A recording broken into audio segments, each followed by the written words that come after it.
Hey everybody. Hey Dirk, how are you? Hello, everyone. Hey, Jeff. I did it again. I don't know how it is that I can't seem to get that right, or I just always seem to forget. There's a button to click to get the audio when you share screen to also share Mhm. audio. And in my rush to get the stream out, I always forget to click that button. And then with Restream, as much as I love it, when you hit start stream, there's no going back. There's no Yeah, wait, I'm yeah, not ready yet. You can't cancel out of it. So you scramble and you're like, do you just let the video play without sound, or do you take the whole thing down again and try to bring it back up again? It's a lot of work. Hey, Dirk. yeah. Happens. Yeah. So the people who are joining us now don't move. So Dirk was on. You were on about a month ago. Dirk is our Yep. product owner now. Recently stepped up from a developer role to a product owner role, which is a level of coordination that the project was kind of itching for as we grew and got more closer to things like RTG, which again, the questions come up immediately about that. So Dirk is in there, kind of taking a look at the whole roadmap, kind of getting it in a better order, taking our OKRs and making sure that they make sense and that we're all kind of rowing in the same direction, which we pretty much were. But it's nice to have Yeah. somebody who's on point for that. So how you feeling on the role, Dirk? Feels Yeah. It's crazy that you said that's a month ago. It really feels like it was like last week. To be honest, it's like it's going fast. It's going fast. yeah, yeah, Yeah. It's like I think things are starting to settle down now. Couple of internal changes in how we do things. Yeah, and that's also slightly gonna converge with the topic of today with AI in that sense. yeah, yeah, And that process is because like development usually worked in like sprints of 2 weeks, and yeah, then we do so much things together at that speed that like 2 weeks is way too long. Don't want to sit on that, so then it becomes 1 week. Only 1 week is very fast, yeah. and then like it's very easy to get out of sync. So like a healthy medium. So we had to change that approach, All right, and before yeah, before you jump into it too far, because usually what I try to do is I try to give everybody a chance to find the stream, because it starts off people Mhm. start to spread the news the stream has started, and generally what I do in that window is to show some of the posts from the last couple of days of people posting Walter images. So everything you're saying we want to get into, but let me first give the Yeah, sure. community a little time to find their way here by doing some of these things. Let me share my screen again. I've got, and then we have some stories also that I wanted to hit on. I talked about them on Wednesday, and I kind of want to hit them real quick Mhm. for people who can't tune in on Wednesday. And then we're going to jump into what we're doing with the project and some of the project updates. So let me. I like talking too much. So we had a lot of people who put in videos this week, AI generated videos of Walter, and some of them came out really really nice. So this one here. And actually, again, it's got a little bit of music playing there, but I'm not sharing the audio again, I'm sure. Nice video. I was a huge, as I said on Wednesday, a huge Planet of the Apes fan. So this kind of, to me, was Planet of the Apes-esque. Very Very, nice. very good. Yeah, very good. Yeah, yeah. It's kind of like having the community helping us making commercials for us. So that was from Gadget B, and you should be following her on X. The other one also. Let me share this one as well. Another one. Yeah, it's crazy. It's crazy. Kind of showing Walter enjoying the game. So if you want to get your stuff featured, your creativity featured on our stream here, go ahead and post and tag us any of your Walter computer generated images or videos. Um, Walter, again, if you Mm. don't know the tags for it, he's a slightly overweight rust colored gorilla who wears blue jeans and a white T-shirt, and sounds just Mm. I think we now also have Walter's gaming tech exposed. It's Wild King. yeah. Hey, this is one of the stories I was going to start with today. So since I just popped it up, let me go ahead and go into it. It looks like it's been leaked a couple of times now. It looks like um, Grand Theft Auto 6 is going to go into pre-order next week, which is kind of crazy because it coincides with our big week coming up. Now this is all rumor mill stuff, but there was a a Greek retailer who put up a pre-order site, and it didn't have a date on it, but the site went live. And now it looks like Best Buy has also kind of slipped out their pre-order page before it was before they're supposed to. So they're talking about it's happening between the 18th and the 21st, which is next week. So a lot of hype coming up for Grand Theft Auto 6. I imagine you played the other versions. Not all of them though. It's like I played GTA 5, of course, and then Vice City. But I never played San Andreas, for example. Oh, okay. All right. I played Vice City. Did I play San Andreas? I don't know that I played San Andreas either. I did do the first one though, like from the top view. Yeah, I did that one With too. yeah, it was great. Yeah. Who knew it would turn into the phenomenon that it's turned into? Mm. So, good stuff. The other article that I went over on Wednesday that I don't know if, again, people got to see it. Well, actually, it's two more. First was Nintendo price hikes wasn't just about their Switch 2 going up in price, but also things like their subscription service is going to go up in price, and how the again they're couching it all in the cost of RAM, cost of hardware has gone up like substantially, and this is a big change from how consoles used to be sold. It used to be later in the consoles life, they would drop the price to see if they can get some more people to buy in just before the end of the life of the console's life cycle.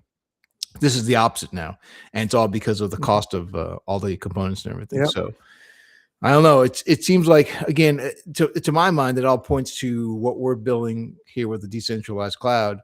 The ability for people to play these high quality games without having to buy a console, which is just getting more and more expensive. Yeah, at this point, it's like if you jank up the price of console so much, then yeah, why not buy a PC? It's just better. It's like, I don't understand. If it's too high, the console price, then everyone would just switch to PC. Yeah, that's the expectation. But even then, they don't have to. Again, with our network, they don't even have to buy a high-powered PC. A laptop or a phone will play the AAA quality games so long as they're close by to a node. Owning the PC just means they get to earn income from running a Nano. You just need to get a Nano and plug it into the PC when they're working, and then let the PC work for you. So you earn it back. Yep. More reasons to buy a gaming PC, like consoles. That just buy a PC with a Nano. Yeah, the other machines aren't going to pay you back. They're just going to take your money. Yeah. And then the other article, I kind of went on a bit of a rant on Wednesday night. There was an article that was published that said, "Oh, Netflix has figured out streaming games," and the article was, so I don't know if you know, but Netflix has for a while been talking about streaming games to the people who have the Netflix subscription at home, thinking that this is going to be, and that they're probably right. There's a huge audience there to tap into that's not generally able to game on their living room TV by posting it in a stream. But I think that along the way, they discovered the same thing that Amazon discovered, and that was AAA quality games that are really latency dependent. If the game is not, if it lags, it's not going to be any fun. That's really, really hard to do from a central server. So Netflix, a little bit different from Amazon. Amazon kind of went into that water and then came out of it. Netflix isn't even going to go try to get into the AAA quality, gaming experience. What they've done is they said, "Oh, the solution, we've hit the solution. It's going to be party games like Boggle, or anything that's kind of everyone can gather around the TV and everyone plays at once at the same time." And their suggestion in the article was, because nobody will sit in a living room and play a AAA quality game because other people who are in the room don't get to enjoy the experience if it's a single player story based game. That was kind of what they're saying. And my point on Wednesday was, that's kind of how consoles have been forever. Like, it goes in the living room and your family will actually watch you play an engaging experience. You set the mood correctly. So I think that, again, I think they're trying to hide their inability to technologically achieve what they ought to achieve by saying, no, the solution is having party games. Does that ring true to you? So yeah, like I think what they always do is like sell it in that sense. But like, when do you sit at your living room with your entire family? Most of the time, you just sit alone playing a game. So yeah, if it's just for the family, then yeah, it doesn't make sense to me. But like, they need to sell it. I understand it. It's like, we can do it, Vinny, soon. So we used to, even back in the day, I was telling the story back when the PlayStation 2 came out, I would play Resident Evil I think Resident Evil 2 was out at the time. We Mm, would pump it through the surround sound system, turn off the lights in the room, and every jump scare was like not just me playing, but my wife at the time, she would jump as well and get kind of freaked out. And we loved it. I mean, we love to play yeah, those kinds of intense games, like one person play, the other person watch kind of thing. So I think that they're wrong to think that this. It's good for them. I mean, marketing wise, they should sell it this way. But ultimately, I think they're incorrect. And the solution really is for them to partner up with us and let us stream their high quality games off of our Edge network. Right? That makes the most sense. like on the PS2, God of War. I think that's the game I played the most. Yeah, yeah. Yeah, and I was like, yeah. And then the last article that I went over, and I posted it in our internal chat too. I'm not sure if you got a chance to read it, but was that here in the States, Lake Tahoe, pretty ritzy area of the country. They're the energy company that supplies the distributor in Lake Tahoe Mhm. has told that distributor, "Hey, we're not going to be giving you any more energy after June, so find somebody else to give it to you," because that energy producer is saying instead we're going to ship all of that energy over to this data center that's been built and getting ready to fire up. So basically, a data center near the area has been built and that area over here is not going to have access to power. They got to go scramble and find power from somebody else in order to give it to their customers, which is crazy because first Yeah, it's an expensive area in the country to be living, and now the energy price is going to go up anyways. And secondly, the idea that energy producers thinks it's more um, in line with their business practice to give all their energy to a data center rather than residential homes, it's crazy. I mean, that's yeah, just so dangerous, and it's just kind of a signal for the world that we're living in if we allow data centers to be the only way to distribute compute power. it's wild. It's like I think energy is one of those how you say that basic needs of people. Cannot just say like let's cut some of the energy off because a data center requires it. That's wild. Yeah. Uh, I labeled it compute gentrification. Gentrification being that when speculators move into an area and they outprice everyone who's living there and kind of push people out because the prices get too high. This is going to be the same thing, compute mhm. gentrification, or maybe even call it energy gentrification, where Yep. you're going to be priced out of the energy that you're used to because data centers have more clout and can pull those kinds of strings. Yeah, like I still think that like the AI bubble will like burst a bit, right? It's like of course like some things are working, but like I don't see OpenAI living for another 5 years with the cost they're making. It's like it's insane how much money they lose. They I, make I no would profit. I would say the ones that the governments subsidize, and there'll be a lot of them. Mhm. Those will, or there'll be some big ones. Those will stay, and the ones who are trying to make it on their own without that government subsidies just probably won't be able to afford. Yeah. Um, but at the same time, you and I were talking earlier today about what AI means for just in general, the way that the gaming industry is making major changes. Right? You could on the one hand say it's going to be a revolution, and the other hand say it's going to be an apocalypse, right? Yeah. Um, I'm an optimist by nature, right? So I think it's revolutionary, and I think what we're doing with making games easier to access through any device, and they're high quality games, is part of the equation. Mhm. I think that AI tooling to make games come out easier and they're easier for small teams to make, and it opens up creativity for people who don't necessarily have all the skills Mhm. in the entire stack to make a game. Now they're enabled to be able to make a game from beginning to end. I think that's a good thing for creativity wise. But I'll just real quick, not throw to you, but real quick, I think that the danger is that there's going to be a lot of slop that's created as well as so the market will get crowded and it'll be hard to find those games that are Mhm. really exceptional. But there are going to be some that are just going to be like this one guy had a great idea and he knew the programming, but he didn't know the art. And he was able to manipulate AI to help him make the art enough that he gets off the ground. But your thoughts on what's AI going to do for gaming? Yeah, I think it's a bit. Yeah, I think it's a good thing for gaming. And like I know I'm in the camp that not a lot of people agree with that because like a lot of people are like, yeah, it's taking jobs and it's that. I think it's the opposite. It creates a lot of like freedom and a lot of space and like also an outlet for your creativity. So instead of like finding a bug that takes you 20 hours to find a bug and to resolve it, you just ask Claude, for example, is hey, something goes wrong in this sector. can you check what it is, and it finds it in a minute. Yeah. So yeah, that's like super helpful, and I think nobody that actually writes code wants to debug their own code the entire time. They just want to build stuff. So in that sense, super good. Yeah. Um, Same with let's say with Blender and rigging. Like if you have to rig each skeleton, each model, it's very hard to do. But like if you have like an AI that rigs it for you, like yeah, those things to me are tedious. So if those things get replaced, that's good. Um, I would say in the case of rigging, right? It's a very specialized role, and I don't really know very many riggers who enjoy rigging. I mean, I feel yeah. they some feel like they've got a real a sense of accomplishment when they finally rig something super complex, and there are parts of the rigging process that do require some artistry, right? The idea of these Mhm. things are going to flop around on the shoulder pads or that kind of thing. That takes some real understanding of how physics work, and Yeah. so it's not only just a mechanical task. That's true, but if you can speed these things up, rigging as an example, but bug chasing another, and that means the iteration cycle goes that much faster. So now a Mhm. game can get released sooner or it can release with more features because you've got a faster iteration cycle. Which Yeah. I mean, for most of game production, iteration is the key to make Mhm. it better.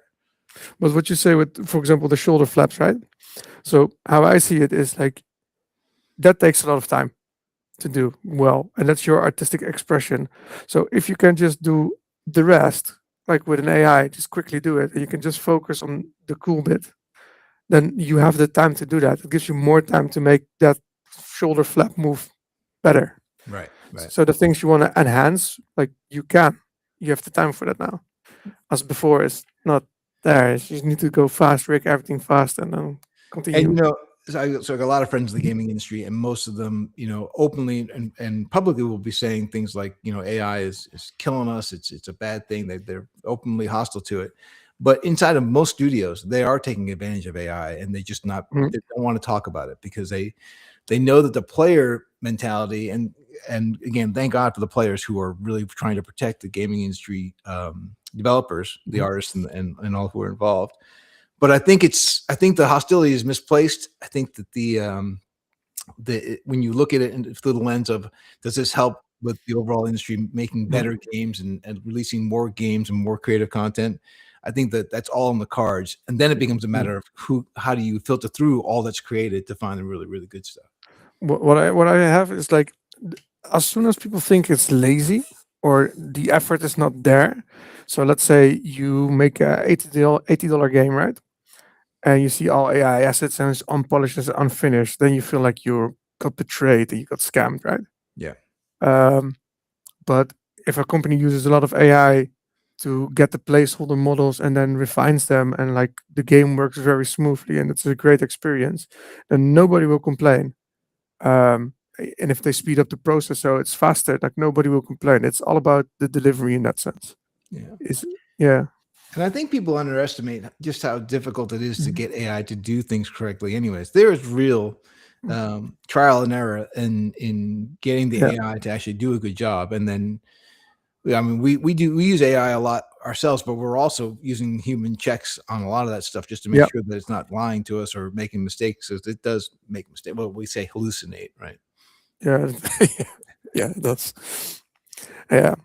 But like for example, like one of the things I think what we do very well is, for example, each time we have a meeting, we have the Gemini note taker like record the conversation and make a transcript, um, and that filters it into tasks immediately. So you have like from meeting to actually the task is like in one go, one Right. flow. So that makes it so that we don't miss anything that is very important in the meeting. And I really like that. I think that's a good use of AI. It's very yeah, that's very good. Yeah. Yeah. I think that Mhm. again, that also has the ability to add a whole bunch of noise if we're not careful, but I think we've been pretty good so Mhm. far about filtering out the ones that are just kinda suggestions and which ones are actual tasks. But do you wanna start talking then a little bit about what you've been rolling into as you took on the role and the steps that you've Yeah, taken to yeah. 'cause we already had a question about, hey, is there gonna be uh, a republished roadmap, public facing roadmap, which I think is somewhere down the road for you, but, Mhm. go into a little bit about what you've been doing and what we've, cleaned up. Yeah. So the biggest challenge basically when I started was is like with AI and with the speed we are going at, is like the traditional 2 week sprint is too long. Like we release so much more stuff. So we basically went, okay, then we have weekly releases. But weekly releases is too fast, so then everything comes out of sync.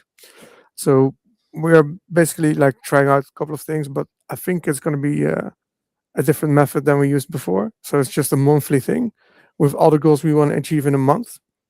And instead of sprints, it's like it's going to be more open. And then the power of that is just like having meetings in alignment. So like we don't bother anyone until like each week, like one conversation is like, hey, how are you doing? Are you going faster than planned or not? And then we can adjust on that. Yeah. Uh, because it's otherwise it's not feasible to do. Yeah, we talked about Mhm. the speed of the sprint, and one thing as you talk about it, the one thing that kind of pops into my head: if your team is working on a 5-day sprint, and one person is out for one day, they've lost 20% of the time that was allotted to Yeah. them for the task, right? If you have a 10-day sprint and they're out a day, then it's only 10%, and and so on and so on. So the longer you Mhm. make the sprint, the less impact like missing a day or missing a deadline has on the entirety of the sprint. Mhm. But like you're saying, going so fast with AI helping us out, going 2 weeks sometimes can feel like 2 weeks was a long time ago in the speed in which we're developing. So Yeah.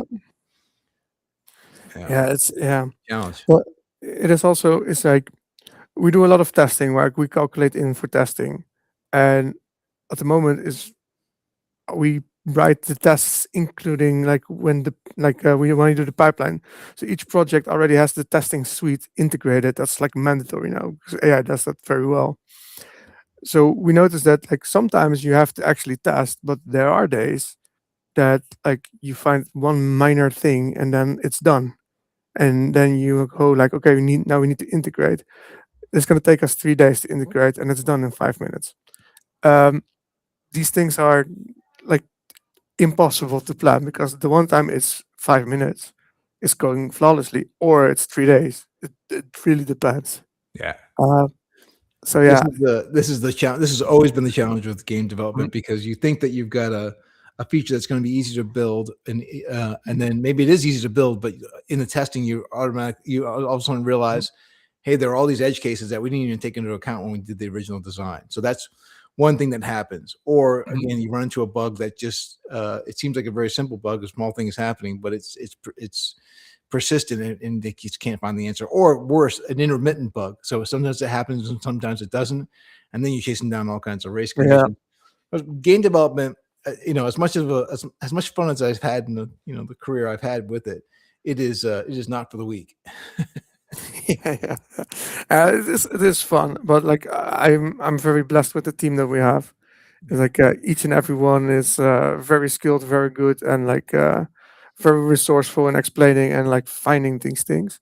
So like it's everyone like majorly blessed. It's very good. I'm very Yeah. happy with the team. Well, I think that the other side of it too is it's such positive attitudes. I think that everybody has, Mhm. right? If you Yeah. work with somebody who, and I've had a few guys like this that I've worked with in the past who are just, oh, everything's, oh, woe is me, and the world is coming to an end, and they can't ever be satisfied, and that's hard for the team to deal with because you get two people on the team. We get say a team of 5 people, right? And all their work is independent on each other. You've got every piece of code relies Mhm. on somebody else's piece of code. But you got one guy in there who's such a grouse, no one wants to speak to them, right? So Yeah. that person kind of breaks the communication lines, and no, and not only do I not want to speak to him, I only want to speak in a room where he's there because I'm afraid he's going to say something that's just like caustic or just kind of beats the morale of everybody in the room, including Mhm. myself.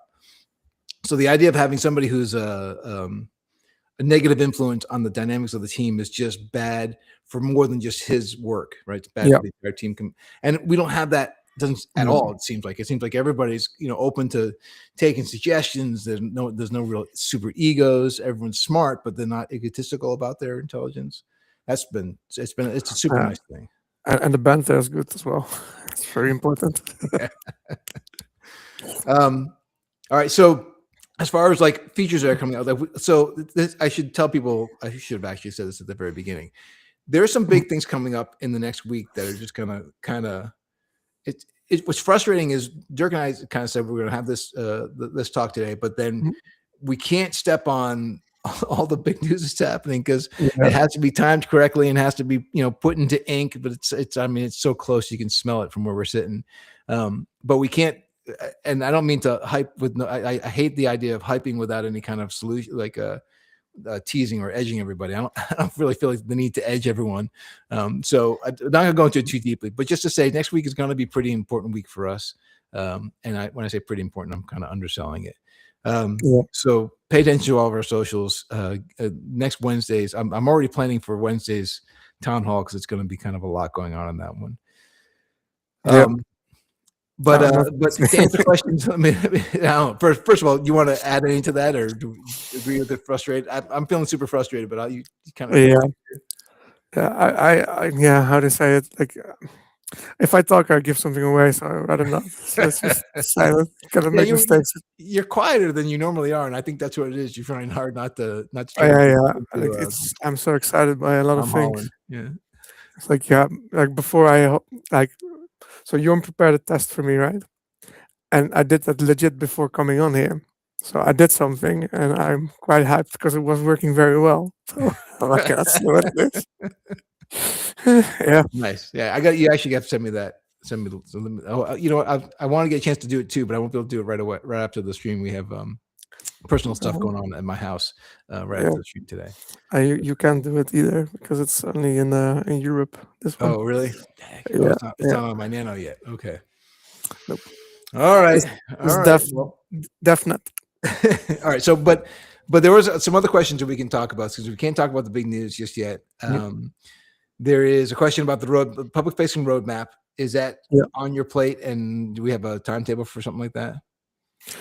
Yeah, we have the public facing roadmap will be coming, but it is dependent on a couple of things that are in the pipeline that require decision in that sense. Um, so yeah, that will be announced, but expected next quarter. Okay. And that's again, talking about the speed in which we're working. We can Yeah. have a roadmap, and then it changes a little before the quarter even ends, and we have to make a change to it. And doesn't, I mean, I would take all these things as suggestions on a project like ours where we're moving so fast, but we'll work to get something out. We got a lot of when TGEs. Obviously, everyone will know when we can put that out there. Will everyone in the top 250 get the same rewards, or will rewards be based on individual XP ranking, since some users have much more XP than others? So in that 250 range, the top range is number 2 getting the same as number 249. I don't believe that's true. Do you know the answer to this? I don't actually know for certain. I Mm, think it's more on your own. yeah, Jeroen and Patrick do the quest system, and that I don't know that, Okay, so unfortunately. let's ask that question in our Telegram and Discord group. Mhm. And mods who are watching this stream, can you guys make sure that that answer gets posted? Because I don't want to give misinformation, but it's a valid question we should put out. Now, we've said before that because somebody had posted, "Hey, aren't all 10,000 winners going to get the same reward?" And we said that's crazy town, because we believe in we're a meritocracy. People who did more should get more. That's the way the world ought to work. It Mhm. shouldn't. It shouldn't be Yeah, yeah. something that if you hey a sidebar. Are you familiar with the you're not, because you're in Europe, but the band Really? Rush? It's a Canadian band called Rush, rock and roll band. No, no. All right. No, Rush I'm wrote a sorry. song. They're a great band, right? They wrote a song called "The Trees," and it's a story about the oaks are mad at the maples because the oaks get more sun. The maples get more sunlight, and the oaks are just getting ignored or something like that. Anyways, the way that the story ends is that it's all solved by chainsaws, axe, and by knocking the trees down to their stumps. Now everybody's equal. Well, that's a dumb Yeah. idea, right? That's a forest that Yeah, goes yeah. away. So if you want everyone to be equal, you're basically knocking down all the trees in the forest so that they all get the same amount of sunlight. That's not the way the world's supposed to work. So there's no way that we were going to have 10,000 people get the same reward. Now, does that still happen within the top 250 within inside of each tier? I don't know. It could be logistically just it's really hard to do, and we don't want to add that kind of complexity to our system. But I don't know the answer. Let's get Patrick or someone from the mods team to Yeah. answer that. Let's see what else. Win TGE, sir, of course. Win TGE. I had put out there on Wednesday. If you guys drop in where you're listening from, like what part of the Mhm. world, that's super helpful to us. I'd like to know if we're getting a lot of hits from Europe, from Southeast Asia, from the US. That's good information for us to have as we track. We have been getting oh, we had a spike in the rig checks. Have you seen Yeah, that? I've seen that. Yeah, that was great. It's pretty crazy. I wish I had the graph up. I'll have to put the graph up, or post it in the on our socials. So the big thing for us, and again for the community, because what we do is we allow people who have a gaming rig to put their rig on our network and earn passive income by selling them and shipping to them a nano device, right? It's a hardware piece of hardware that you plug into your gaming rig, and it takes over the rig when you're not using your gaming rig. So we don't access your hard drive. All that stuff is we firewall all that stuff apart. But we don't want to ship out those devices to people who have a rig that can't run it, because then we have to deal with all the returns, and people feel gypped.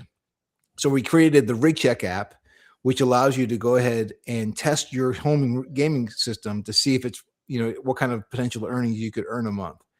And that for us is a great signal to what areas of the world we're getting the most interest, who's, what kind of systems people are testing on, so we can kind of gear ourselves towards those systems as well. It's a lot of information that we get. It's a dual benefit for us. At the Yep. same time, it gives people a chance to understand how much passive income they could be earning. So we encourage people a lot to go to the site and test out the app. So it's app.yom.net/rigcheck. And I post the link to that in the first comment inside the YouTube video so people can find it. But this spike that came up is like, it's higher than I think we were. Well, and this could be because of our X account has been going nuts too. Yeah, yeah, yeah. I think Jeroen did a very good job with that unbothered campaign. I think that was very good. Yeah. Yeah, and of course your articles and your communication, like more eyes each time. So it starts to roll. I like it. What do we? I think the one X post I saw, we had like 13 million views. Um, Yeah, yeah. which is just crazy town. I think, you're more credit to your own and everyone in the marketing department, Adelia also running the accounts. It's really been, and it couldn't be times better considering what's going to be happening in the next week, and 2 and Mhm. 3. So, um, I do notice like the reach of like our content is like becoming bigger too, because my niece that is not a gamer, not at all. She got a video of our office with Rowan sitting there and Jeroen like recording it, like showing the screens and showing my Red Bull stack. And then she texts me, "Is like, why does a Red Bull stack at your desk? How do you know that?" Yeah, I see the video on X. I was like, okay. well, I think that what we're at the crossroads of a couple of stories that converging to again point to what our thesis was all along. We have Mhm. the hardware prices going up all over the world. We have the gaming industry in desperate search for how do we reach more players, Yep. and cloud gaming is starting to come into its own, even though it's I would call what's going on kind of a stutter start. Like the Stadia was a good idea that couldn't Mhm. technologically achieve it, and then Nvidia could have with GeForce Now. They could have in a world where hardware was not so expensive. They made them able to pull it off with data centers.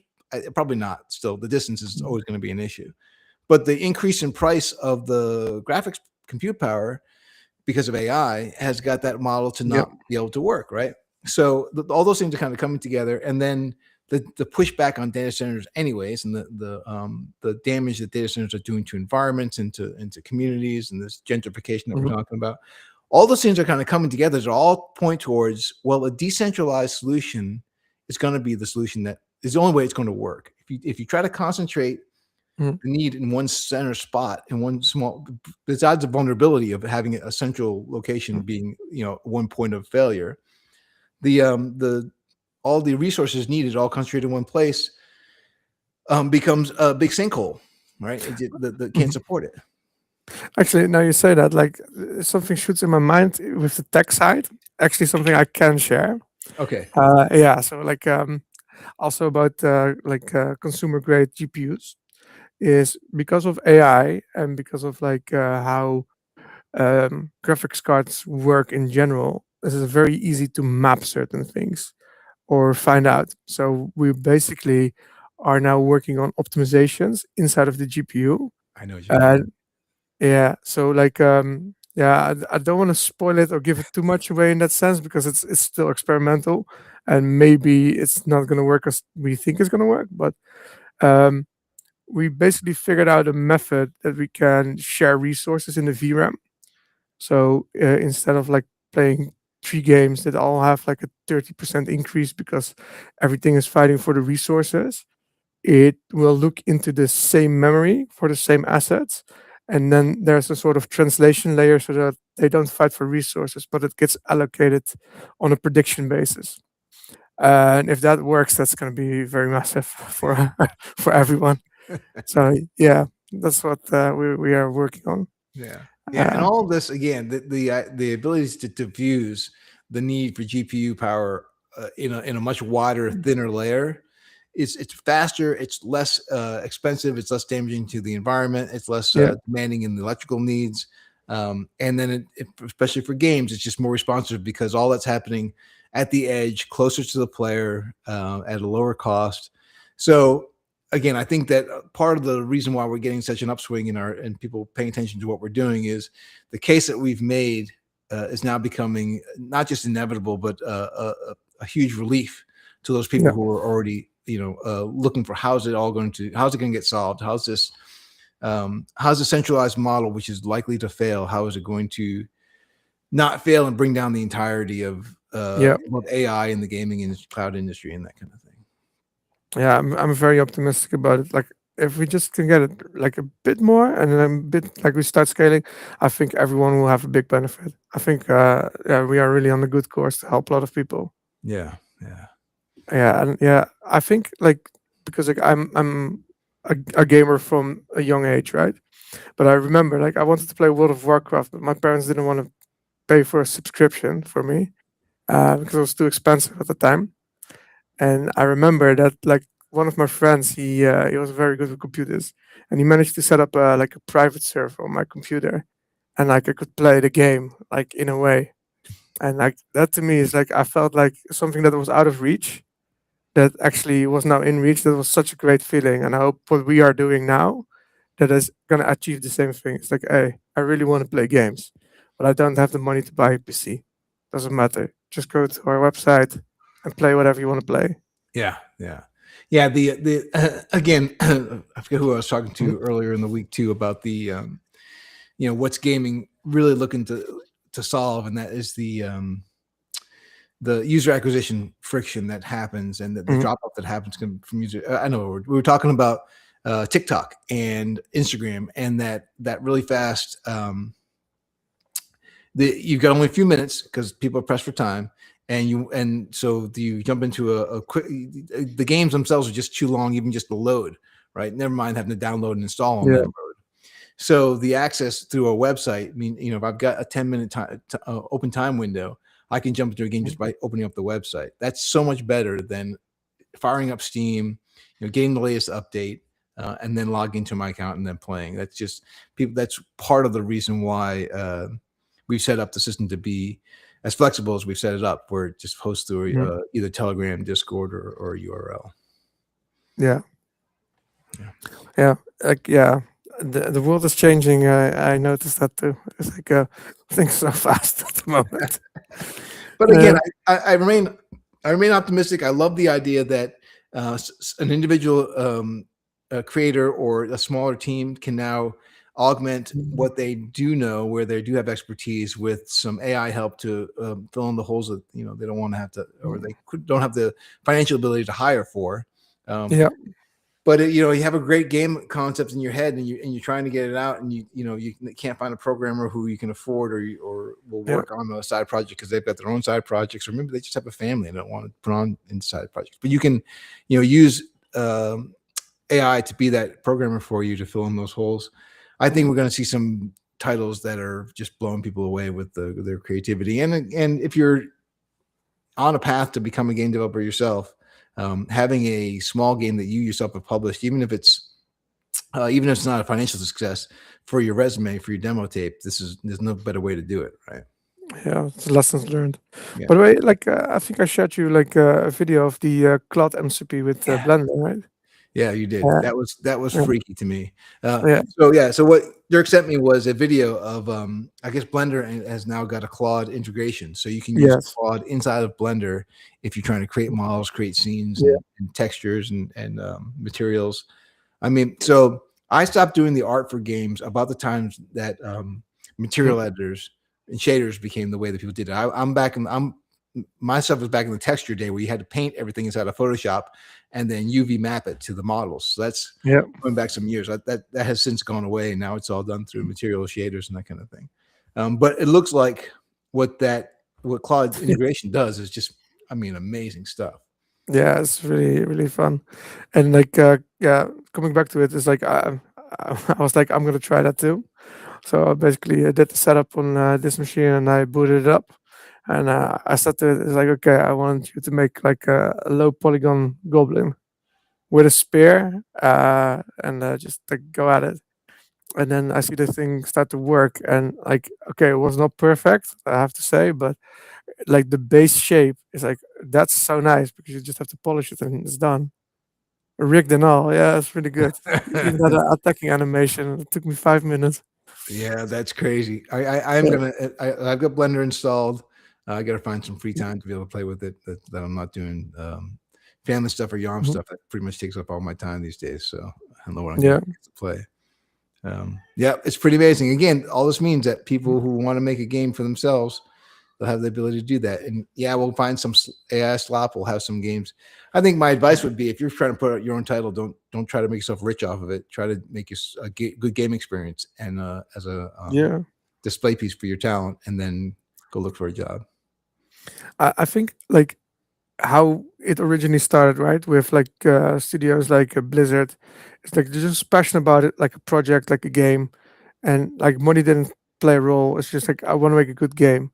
I think the only game studio at the moment that's still doing is Larian. Okay. Yeah, they I think they nearly went bankrupt 10 times because they invest everything they have into the next game. But yeah, like an awesome studio. I really like Larian. Yeah. But actually, as I think about it too, I'm old enough to remember when Pixar first got their start, right? And Mhm. computer animation. Traditional animators were up in arms, and they were saying basically that when you involve computers into animation, you're just stealing that. The artistry Mhm. is going to go. It couldn't possibly be artistic. And then of course, Pixar came out with Toy Story, or the short that started Toy Story, and everyone realized that no, this is just another tool set to make Yeah. really good animation and really good storytelling. And I think AI is going to end up. I apologize to anybody, all the haters who are maybe listening in, and people, certainly people who have lost their gig because of, well, again, a lot of studios are saying AI is a reason that they're letting go of people, but that's not always the case. Sometimes they're just saying Mhm. that when really it's just bad financial stewardship of the company.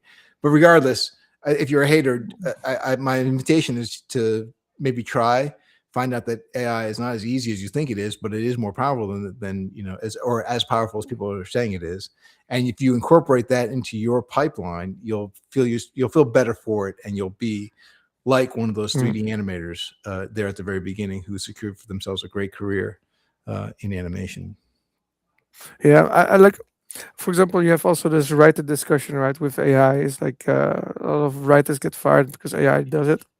And like, I'm like, if you're really good at writing stuff, like AI will not replace you because like an AI cannot do it like that.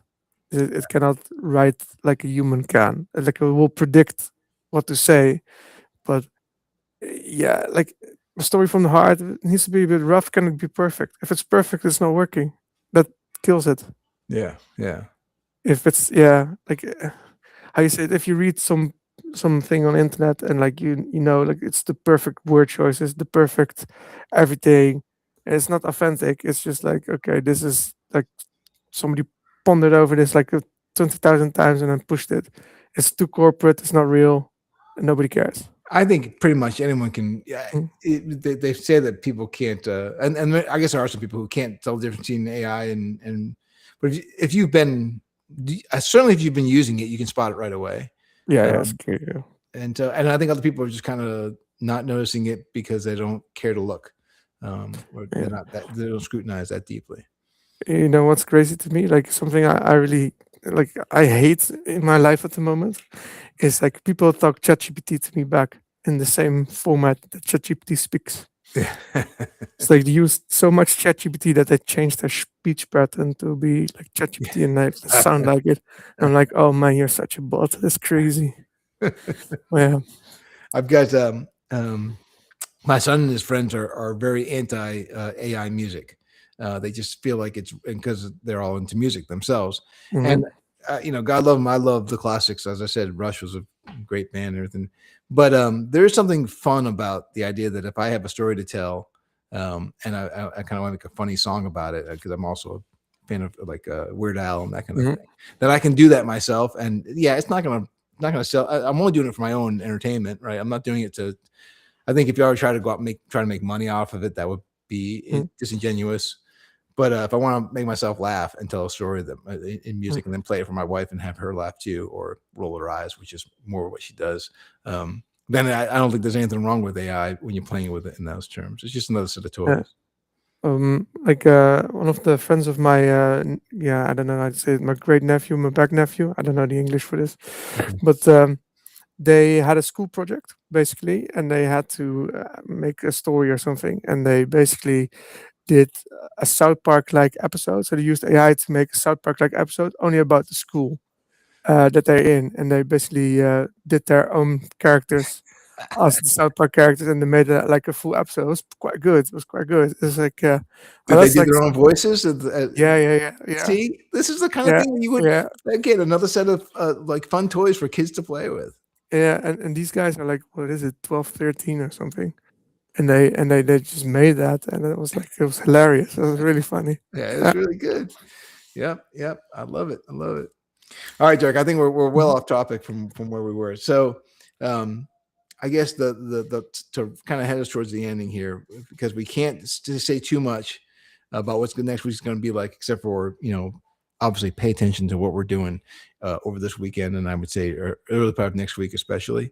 Um, and then do the rig check if you haven't done the rig check yet, or even if you have done the rig check, like if you've done it more than a month ago, do it again because we changed the algorithm or did some more optimizations to it. So where you may have not necessarily passed or didn't like the results could be different if you do this time around, so it's worth doing again. And then if you get the results that you're looking for, that there's a link right to the purchase of the Nano. Those devices are going out in the next couple of weeks. I know that I just saw some of the emails about when they're coming in, getting provision, so those will be out soon as well. It's all about getting that network expanded. Yeah, And then the quest is still going on. I mean, I'm pretty sure that a new Walter quest is going up pretty soon too, so that'd be a good one. But that's not the big news. I mean, that quest goes up, it'd be big news to me, but that's not even close to what the big news is. Um, anything else I missed that I should hint at, or not? Maybe I should yeah. stop hinting at because it's probably pissing I'm, people I'm off. not, I'm not indulging this. Okay. I'm not saying anything. All right. So listen, we do a town hall on Wednesday nights at 7 p.m. Eastern time, and that's mostly an industry covering. Not necessarily, we don't do a bunch of the project because that usually is this call on Fridays at noon. This town hall that we do on Fridays is more about what the project updates are going to be. But I think this Wednesday might be a little bit different. So probably it's going to be hard for people in Europe to tune in because it's going to happen like, I guess it's 1 o'clock your time, 1 a.m. in the morning. So. But again, you just come on to X and watch it in the morning, or go to YouTube in the morning when you wake up. Yeah. So that's the big stuff, and then do the rig check, and then follow us on X, YOM official, and I think that's everything. That's all the call to actions, as they say. Yeah, yeah, Yep. yeah. I think yeah, that's it. I don't have anything to add to this, Jeff. Well, I have a feeling that you and I are going to be speaking all weekend long because that's kind of the weekend I think we're looking at. A Yeah, weekend of a lot of YOM activity. All right, so everyone at home, drink lots of water. Be good to yourself. Be good to someone near you. Tell someone you love them. Go out and touch some grass. Get lots of rest. Get off to sleep, and then pay attention to our socials next week. Run the rig check, and we will talk to you again on Wednesday night. Thanks everyone for tuning in. Appreciate it. thanks, Jeff, for having me. Thanks.